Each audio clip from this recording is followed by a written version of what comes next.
நம்முடைய தமிழகத்தை பொறுத்தவரை எனக்கு இந்தியாவில் 1,69,000 ஸ்டார்ட் அப் ரெஜிஸ்டர் ஆயிருக்கு.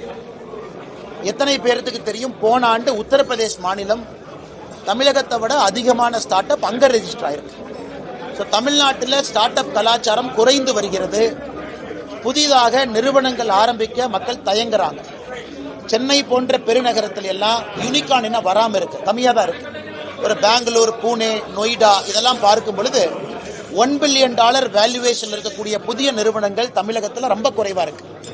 அதே போல நம்முடைய கல்வித்தரம், நாம நிறைய NCERT, CBSE அவர்கள் நடத்தக்கூடிய கல்வித்திறன் ஆய்வுல தொடர்ந்து பேசிக் கொண்டிருக்கின்றோம். தமிழகத்தினுடைய எஜுகேஷனல் அவுட்புட் குறைஞ்சிக்கிட்டு வருது. 5ஆம் கிளாஸ், 8ஆம் கிளாஸ், 10ஆம் கிளாஸ் அந்த குழந்தைகளுக்கு எவ்வளவு தெரியுதுன்னு நம்ம டெஸ்ட் பண்ணும் பொழுது குறைவாக தெரிகிறது. இதையெல்லாம் மாநில அரசு கவனம் கொடுக்கணும்.